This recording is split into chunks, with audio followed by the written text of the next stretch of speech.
Tú sabes Siempre es que así. en el periodismo hay diferentes géneros y a veces crea muchas confusiones porque se han confundido tantas cosas en esto. eh, que bueno, uno que hizo eso y que fue lo que ha estudiado tiene que recordarlo porque es importante y porque yo creo que tiene que ver, incluso a veces hasta con la importancia y con el enfoque que tú puedas darles a algunos de esos géneros. Por ejemplo, el periodismo interpretativo, la crónica. Bueno, Gabriel García Márquez, que fue un maestro, De la siempre, narrativa siempre lo impresionante. explicó y lo explicó muy bien en su libro Crónicas y Ujú. Reportajes, ¿no? En el caso de los reportajes, tú tienes muchos rejuegos con las figuras literarias y también tú tienes muchos rejuegos con el tema de la interpretación. Normalmente la gente en medio de su ignorancia, dependiendo de qué cosas tú pudieras estar tratando, bueno, pues pasa o no pasa bien, no hay ningún problema. Eh, a todo dice reportaje o una nota, ¿no? A veces, bueno, está la nota simple, que es la nota en la que simplemente se cuestiona la pirámide invertida, que son las preguntas claves para los que empiezan con el tema de la redacción periodística a dar respuesta al qué, cuándo, cómo y por qué. Son las preguntas fundamentales. Las básicas. Pero está el periodismo entonces de investigación. El periodismo de investigación, ahí no hay mucho espacio para los juicios de valor. Ahí es documentar Ujú.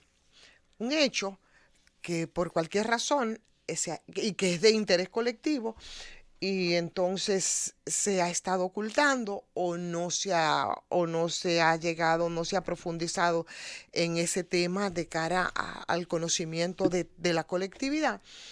Pero ahí tú no tienes ese rejuego que los reportajes. Por eso no es trivial, en este caso, por ejemplo, del que nos ocupa en un país donde tenemos un problema tan serio y con cuestionamientos tan serios como es la cuestión de la corrupción, de la impunidad. No es trivial confundir un reportaje con un trabajo de investigación, en Es este diferente, caso. es totalmente diferente. No, y cobra mucha importancia, entonces eso Porque el trabajo de investigación no da cabida a parece la interpretación.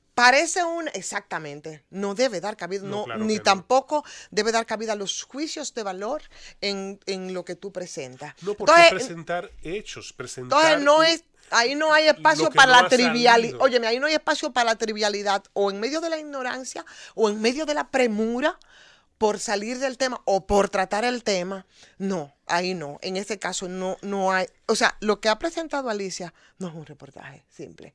El No. reportaje da espacios a Es muchas un cosas trabajo de que investigación no, de muchos periodistas que, de que es investigación. documentado. Claro. Y entonces todo lo que tú dices tiene que documentarlo.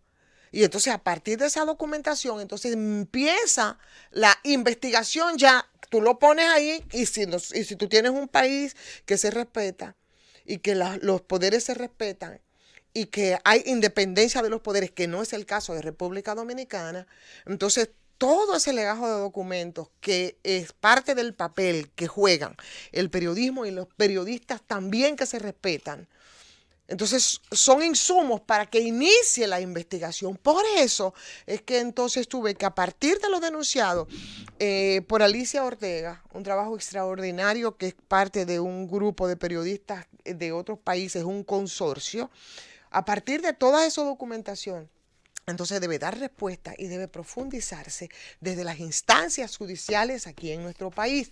No como muchos dicen, bueno, pero entonces denuncia tú o di tú o no.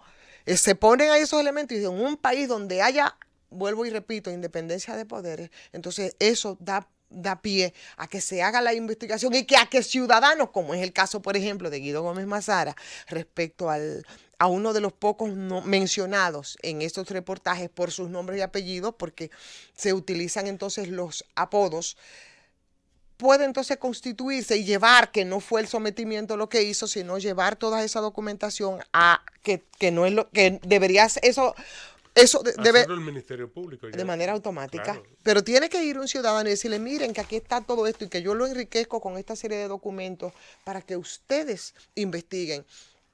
Y si en un plazo entonces de 45 días, que fue lo que él dice, ustedes no hacen las indagatorias que tienen que hacer, entonces yo voy a hacer el sometimiento para que sea entonces ante un juicio. Te das cuenta entonces que hay cosas que no pueden pasarse, que a la vista de alguna gente pudieran ser triviales, pero no lo son.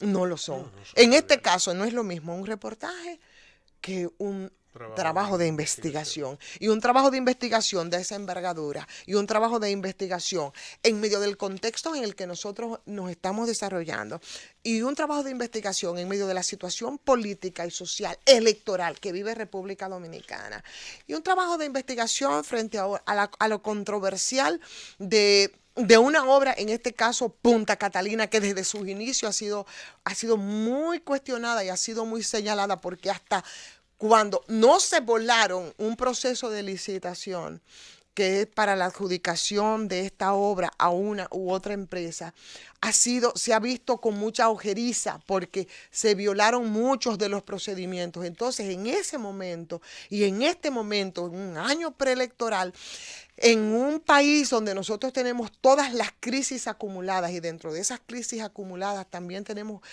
crisis de los estamentos que nos representarían a nosotros frente a ese torneo que vamos a tener el próximo año, que es el Partido de la Liberación Dominicana, con esa implosión que sufre, con esa batalla campal y ese desgaste que tienen las dos tendencias en ese partido, en este caso Leonel Fernández, Danilo Medina, con lo que nosotros hemos estado viendo en otro de los poderes del Estado, que es el Congreso Nacional, que tampoco ha sido poca cosa, un Congreso que preocupa, y yo decía, lo que nosotros hemos visto no es algo tan simple, esa militarización del Congreso Nacional es algo como para preocuparse, es algo como para preocuparse. Así es.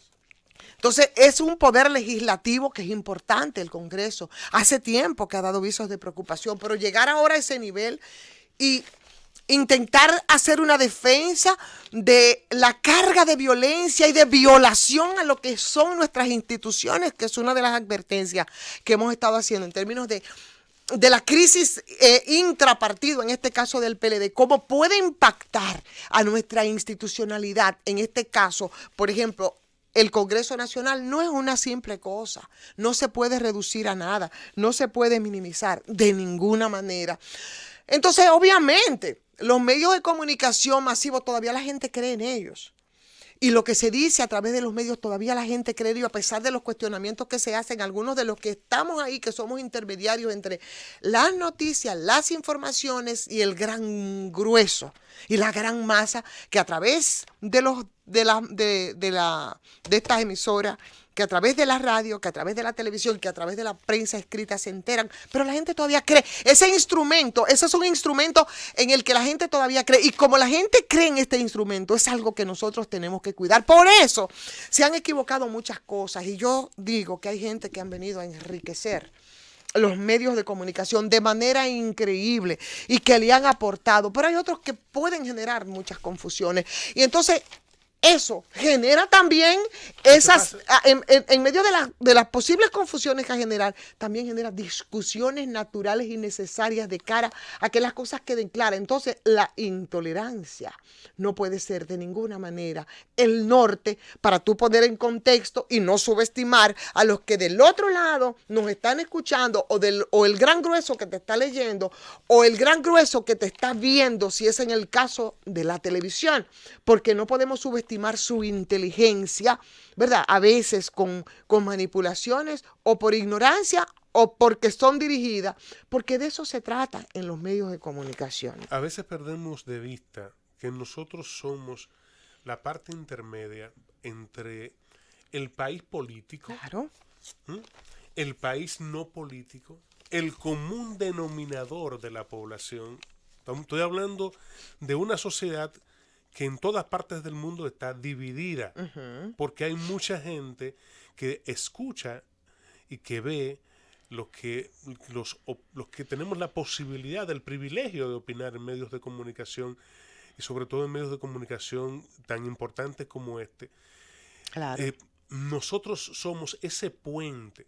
Por eso la importancia de que cada cosa sea lo más transparente posible. No quiere decir esto que yo no pueda plantear mi punto de vista.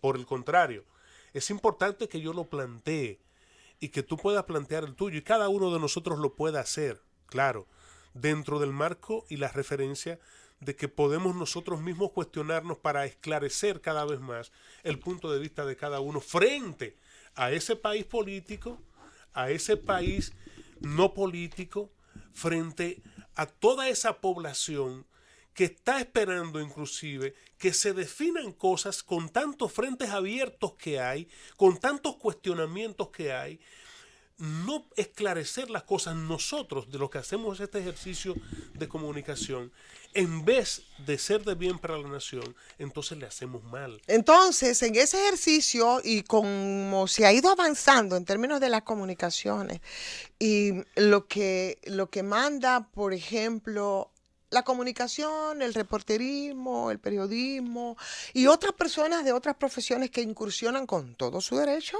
en los medios de comunicación y que lo enriquecen, pero otros que lo envilecen, porque esa es la verdad. En medio de todo eso tenemos las redes sociales, los avances de la tecnología y en las redes sociales.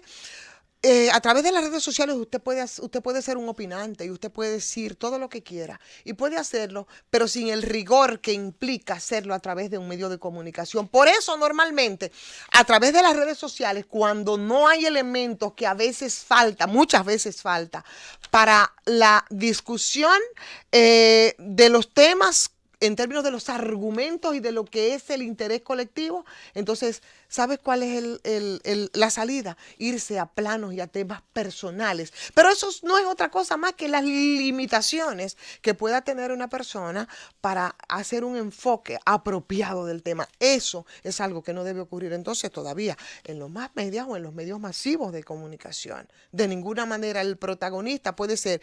el protagonista de la noticia, que no es nunca ni el comunicador ni es el periodista, pero que el cuento ha cambiado tanto que ahora quiere hacerse de protagonista los que son simplemente ese enlace de lo que ocurre cotidianamente como noticias y que tenemos nosotros la responsabilidad de servir a ustedes que están escuchando allá. Entonces, yo no soy jamás protagonista, yo no soy la noticia, pero ni siquiera soy la protagonista de la noticia. Por tanto, lo que yo haga en términos profesionales o en términos personales no es algo que absolutamente a nadie importa, ni debe de importar. Yo estoy diciendo, pero ahora el asunto es que los que deberían ser intermediarios, entonces quieren ser protagonistas de la noticia. Y eso yo creo que eso es desvirtuar cuál es el papel real del comunicador. Es un proceso en el que estamos hace mucho tiempo. Entonces yo creo que eso es algo que hay que entenderlo. Ahora que hay una masificación de los medios y hay una heterogeneidad, ¿verdad? Dentro de los medios de comunicación, en las discusiones, sin que cada cual asuma el rol que le pueda corresponder. A veces defendiendo políticas de tipo político partidaria, porque políticos somos todos, sí, por supuesto. Entonces, que hace tiempo los medios se llenaron de eso, lamentablemente. Y ese papel a veces te obnubila y no te deja ver con claridad todo el resto, ¿no?, del problema. Los periodistas, los comunicadores, por supuesto que siempre tú dirás que bueno, pero la objetividad siempre se procura, la imparcialidad nunca. No, siempre se contaba con ese 2% de posibilidades que a través de los medios de comunicación usted ha tenido para entonces usted yo no pretendo dejar colar lo que usted piensa porque usted tiene una idea acabada de todo. En lo personal, yo no pretendo jamás ser imparcial. Claro. Yo pretendo ser objetivo. Entonces, exactamente. Entonces, de lo que se trata es de procurar ser lo más objetivo posible, sin que te ganen las emociones, sin que te ganes las pasiones, pero que sin que te gane también el interés particular que pueda tener a través de políticos partidarios frente a un tema o frente a temas que al final se manejan como si fuera de interés de la colectividad. Esa, Jesús Nova, es la gran diferencia. ¡Llévatela!